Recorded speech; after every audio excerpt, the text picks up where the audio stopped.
नमस्कार विद्यार्थियों, एमपीएस के इस यूट्यूब चैनल पर आप सबका हार्दिक स्वागत है। और अपनी क्लास 10वीं के लिए चल रही थी इतिहास विषय को लेकर। आज हम एक बार फिर मिल रहे हैं आपसे। तो अपन ने कल बात की थी मौर्य साम्राज्य के प्रथम शासक चंद्रगुप्त मौर्य के बारे में। मैंने आपको बहुत सारी जानकारियां चंद्रगुप्त मौर्य के बारे में बताई थी और नो डाउट आप लोगों को जानकारी जानने के बाद ये पता चला होगा कि मौर्य साम्राज्य का प्रथम ऐतिहासिक जो शासक था वो चंद्रगुप्त मौर्य था। और उसके साथ साथ वो एक प्रतापी, साहसी और समृद्ध शासक था। आप लोगों को ये पता चल गया होगा क्योंकि जिस प्रकार उसने सेल्यूकस निकेटर को पराजित किया था, तो उसके बाद आप लोगों को ये मालूम चल गया होगा कि सिकंदर जिस साम्राज्य का शासक था उसके उत्तराधिकारी यानी मकदूनिया जो था वहाँ का जो शासक था उसको पराजित किया। इसका मतलब 305 ईस्वी में ये घटना बीसी में उसके द्वारा घटित होती है। तो वो प्रतापी और एक शक्तिशाली शासक था, इसमें कोई दो राय नहीं है। उसके बाद देखिए प्यारे बच्चों, आज अपन बात करना चाहते हैं अगले शासक। तो देखिए सबसे पहले आप लोगों को पता ही होगा कि चंद्रगुप्त मौर्य का जो बेटा था उसका नाम था बिंदुसार। क्या नाम था उसका? बिंदुसार। बिंदुसार। अब ये बिंदुसार चंद्रगुप्त मौर्य के बाद कहाँ का शासक बनता है? ये मौर्य साम्राज्य का शासक बनता है। ठीक है, एक बार मैं एक मार्कर और ले लेता हूँ। ये चंद्रगुप्त मौर्य के बाद बिंदुसार जो है वो कहाँ का शासक बनता है? मौर्य साम्राज्य का शासक बनता है। अब देखिए इसके बारे में अपन दो चार बातें करते हैं। पहले तो सबसे पहले आपको ये जानकारी होनी चाहिए, यह है प्रथम सिजेरियन शासक माना जाता है। सिजेरियन आप लोग जानते होंगे, सिजेरियन शासक माना जाता है। ठीक है, क्यों सिजेरियन का मतलब है ऑपरेशन के द्वारा जो बच्चा हुआ है, सर्जरी के द्वारा जो बच्चा होता है उसे सिजेरियन कहते हैं। तो बिंदुसार जो है उसके बारे में ये कहा जाता है कि वो एक सिजेरियन बालक था। तो आपको पता होना चाहिए प्रथम सिजेरियन शासक जो है वो कौन सा है? वो बिंदुसार है। इसके बाद देखिए इसके बारे में अलग अलग नाम आते हैं, किस किस ने दिए हैं उस पर थोड़ी बातचीत करते हैं। एक तो है यूनानी। यूनानियों ने इसके बारे में कहा है अमित्रोचेटस।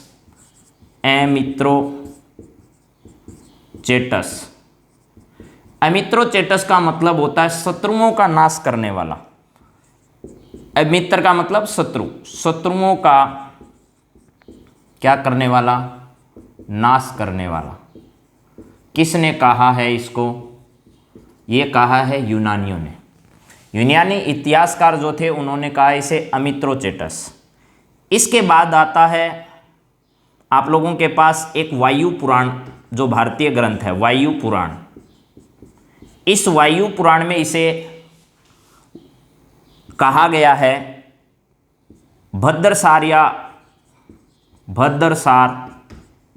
या वायुसार। इसके बारे में ये दो शब्दों का प्रयोग किया गया है प्यारे बच्चों। आप लोगों को मालूम होगा, एक तो किया गया भद्रसार, एक किया गया वायुसार या वारीसार।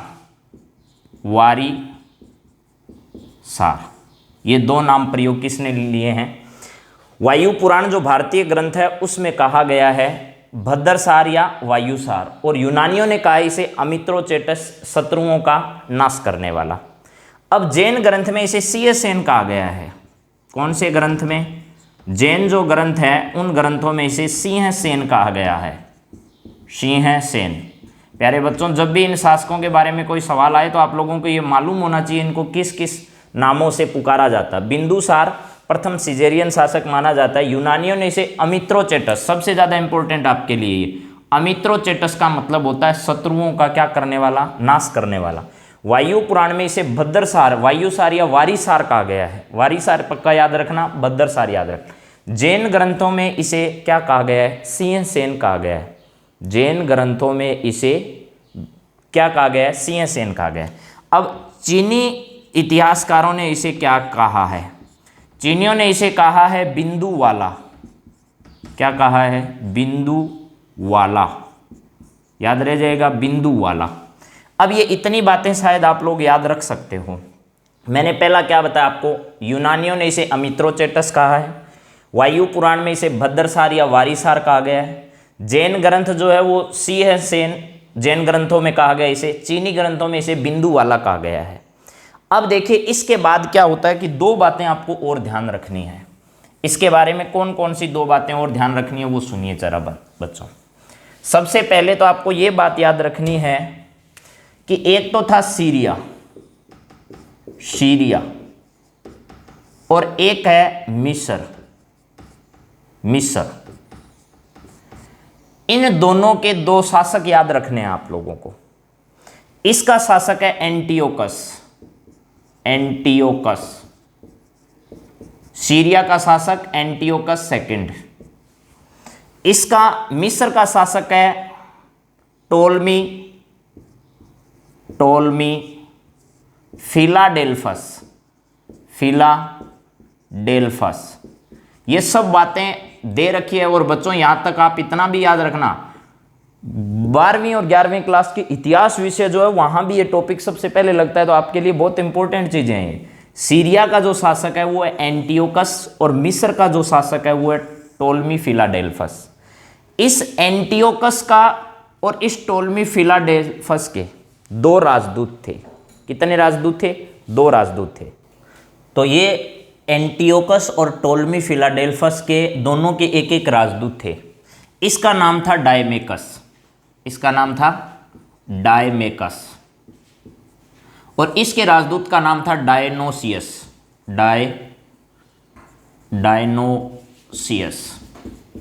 अब याद ये रखना है कि डायमेकस और डायनोसियस जो दोनों राजदूत थे किस किस के, एक तो एंटियोकस का राजदूत था, एक तो एंटियोकस का राजदूत था, और एक टोलमी फिलाडेल्फस जो मिस्र का शासक था। ये तो सीरिया का शासक था।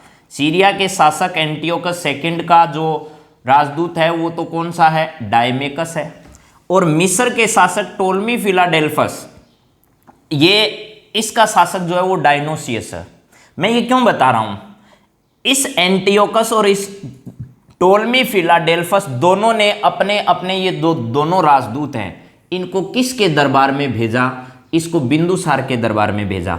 यानी सीरिया के शासक एंटियोकस सेकंड ने अपने राजदूत डायमेकस को बिंदुसार के दरबार में भेजा, इसके दरबार में भेजा। समझ गए?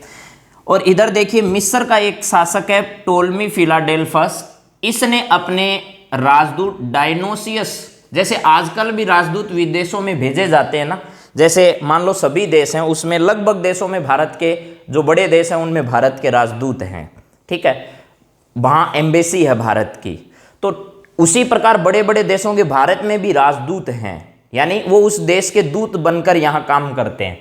वैसे ही क्या है कि सीरिया जो है उसका शासक एंटियोकस ने अपने जो राजदूत है डायमेकस को, उसको बिंदुसार के दरबार में भेजा, और मिस्र के शासक टोलमी फिलाडेल्फस यानी इसने अपने राजदूत डायनोसियस को भी किसके दरबार में भेजा? बिंदुसार के दरबार में भेजा।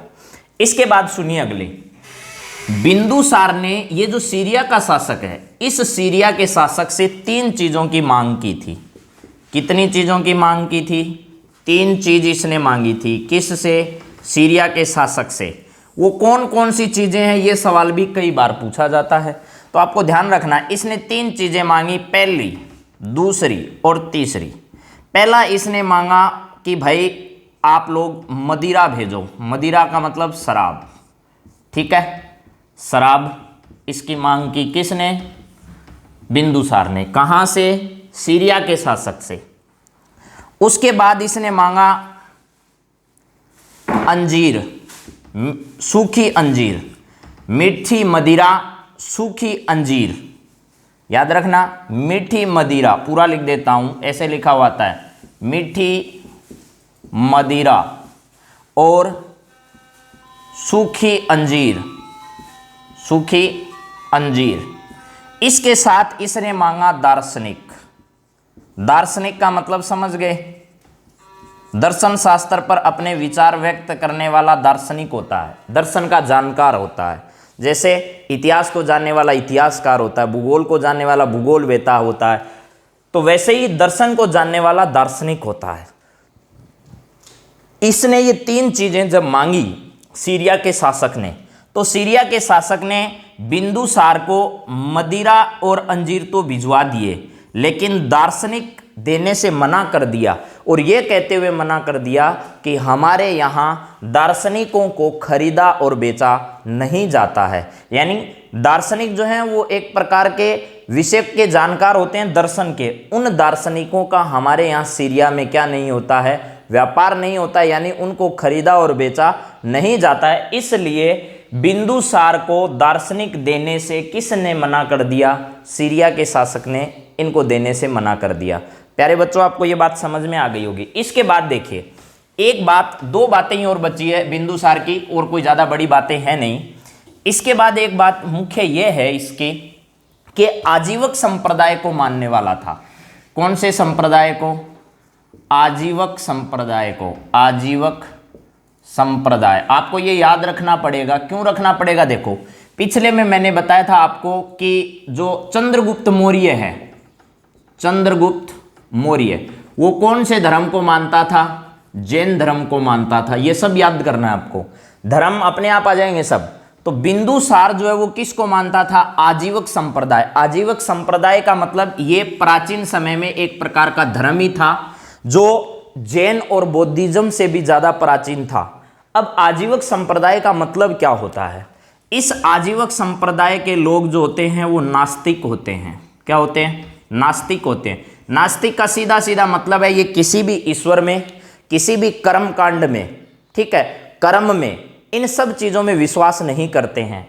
आपको बात समझ में आ गई? आजीवक संप्रदाय का मतलब क्या है? वो संप्रदाय है जो जैन और बौद्ध धर्म से भी ज्यादा प्राचीन था, और प्राचीन समय में ये भारत में ही प्रचलित था।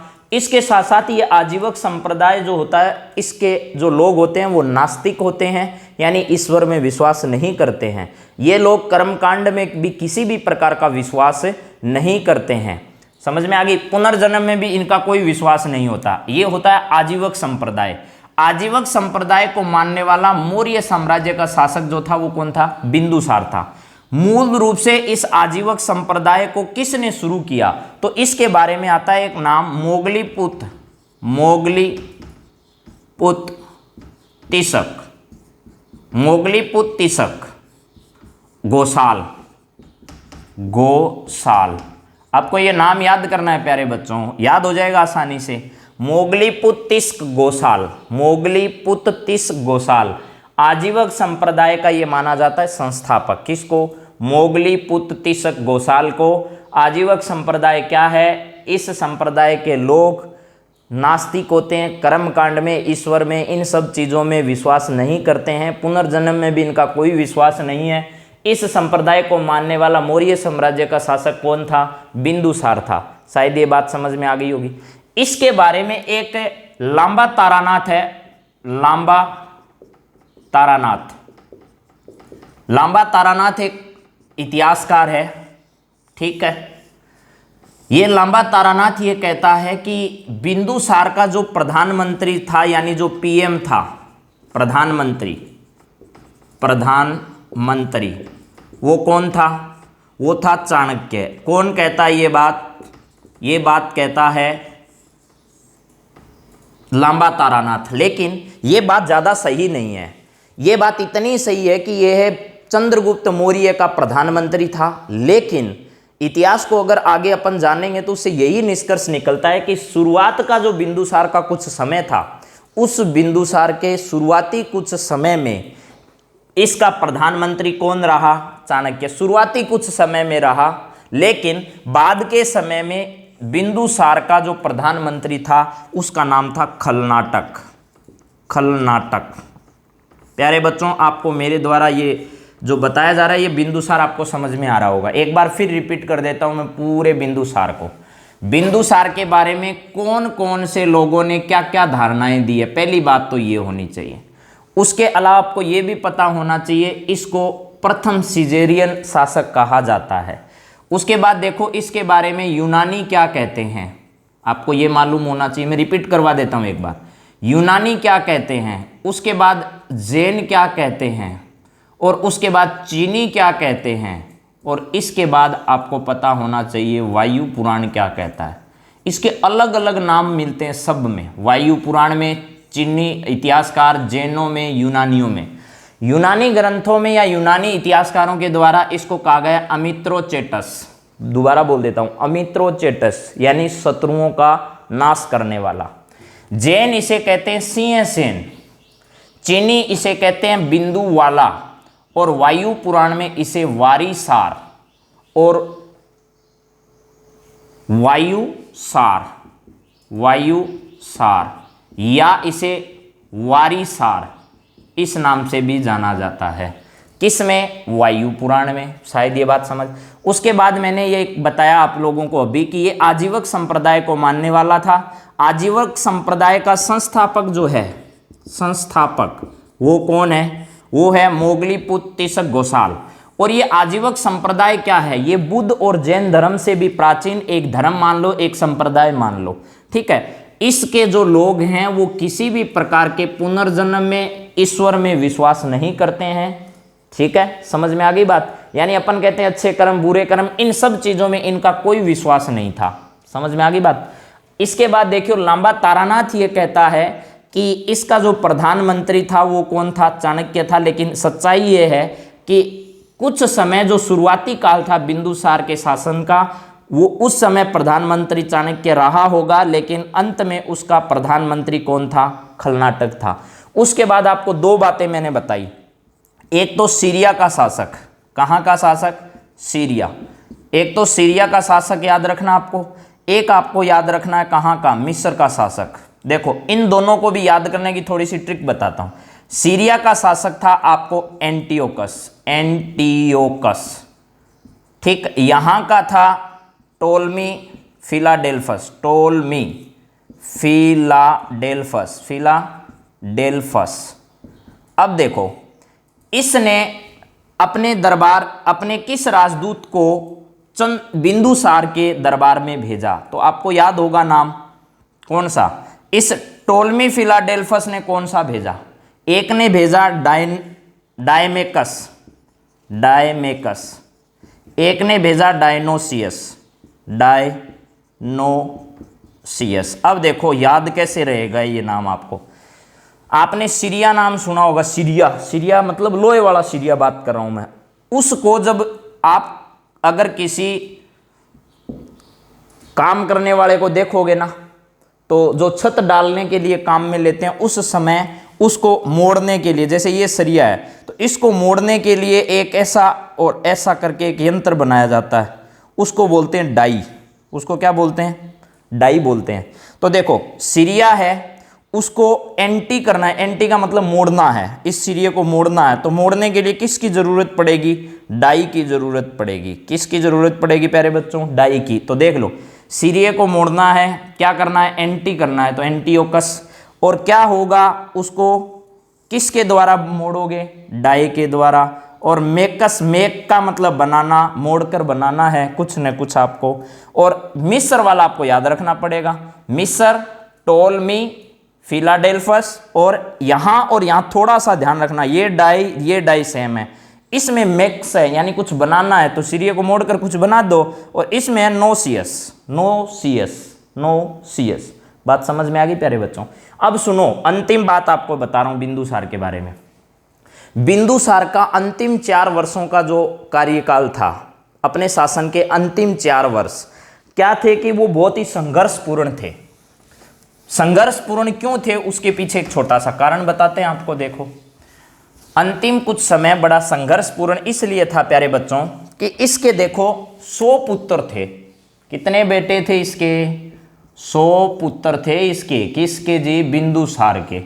अब आप ही सोच लो, जिसके 100 पुत्र होंगे वहां लड़ाई झगड़ा तो होगा ही होगा, कोई रोक ही नहीं सकता। बिंदुसार के 100 पुत्र थे ये माना जाता है। और इसमें से 2 पुत्रों का नाम मिलता है। एक का नाम मिलता है सुसीम, सुसीम, ठीक। एक का नाम मिलता है आपको अशोक। ध्यान से सुना ये बात आप लोग।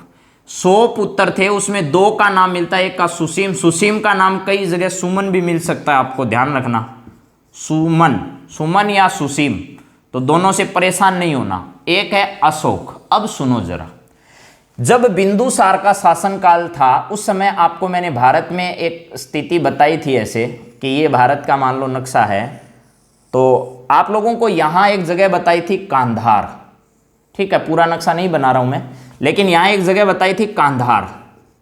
इस कांधार में आप लोगों को याद होगा तक्षशिला नाम की एक जगह, इसकी राजधानी बताई थी कांधार की तक्षशिला।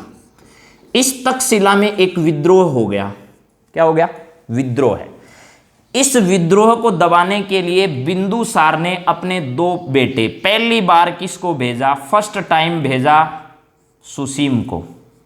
याद रखना ये बात है, बिंदुसार के समय में तक्षशिला में एक विद्रोह हुआ। विद्रोह है, आजकल होता है जैसे पुलिस भेजते हैं जहां विद्रोह होता है, वहीं उस समय तक्षशिला में जो विद्रोह हुआ, उस विद्रोह को दबाने के लिए बिंदुसार ने पहले किसको भेजा? पहले भेजा सुसीम को। उसके बाद जब सुसीम से ये सब कुछ सही नहीं हो पाया तो उसके बाद दूसरी बार इस विद्रोह को दबाने के लिए किसको भेजा गया? अशोक को। कहाँ भेजा गया? तक्षशिला। उस समय अशोक जो है वो उज्जैन का, उज्जैन याद है सबको, उज्जैन अवंती की राजधानी, ठीक है, उज्जैन, अरे याद है ना, महाजनपदों में आपको पढ़ाया था, अवंती की राजधानी उज्जैनी, महेशमती, याद करो। तो ये उज्जैन जो है, इस उज्जैन का गवर्नर था, उज्जैन का गवर्नर था कौन जी? अशोक। तो उज्जैन से किसको भेजा? इस तक्षशिला के विद्रोह को दबाने के लिए बिंदुसार ने पहली बार सुसीम को भेजा और फिर किसको भेजा? अशोक को। अंतिम 4 वर्ष का समय संघर्षपूर्ण इसलिए था कि इसके जो ये 100 पुत्र थे, इनमें आपस में क्या हो गया जी? युद्ध हो गया। किस प्रकार का युद्ध हो गया वो सुनो। अब ये युद्ध था कि भाई अब बिंदुसार के बाद इस मौर्य साम्राज्य का शासक कौन बनेगा? समझ में आ गई बात? मौर्य साम्राज्य के शासक बनने के लिए उत्तराधिकारी संघर्ष हुआ। कौन सा? उत्तराधिकारी संघर्ष। उत्तराधिकारी संघर्ष हुआ पालकों। इस उत्तराधिकारी संघर्ष का मतलब यही है कि बिंदुसार के जाने के बाद इस मौर्य साम्राज्य की गद्दी पर कौन बैठेगा? इन 100 पुत्रों में से, कितने पुत्रों में से? 100 पुत्रों में से 2 के नाम मैंने बता दिए, एक का नाम सुसीम था और एक का अशोक था। अशोक बड़ा अलग निकला इन सब से। इसने क्या किया? अपने 99 भाइयों की हत्या कर दी। इसने क्या कर दी? अपनी 99 भाइयों की हत्या कर दी जी। किसने? अशोक ने। अशोक ने अपने 99 भाइयों की हत्या की और मौर्य साम्राज्य का क्या कर लिया? सिंहासन हासिल कर लिया। तो प्यारे बच्चों, कल के वीडियो में आप लोगों को मैं बताऊंगा कि अशोक का साम्राज्य आगे कैसे रहा होगा। इतनी बात आपको आज मेरे द्वारा बताई गई, शायद समझ में आ गई होगी सबको। एक बार आप 2-3 बार इस वीडियो को देखोगे, इतनी सारी बातें आपको याद हो जाएगी। तो कल के वीडियो में अपन अशोक के बारे में बातचीत करेंगे। धन्यवाद। जय हिंद, जय भारत।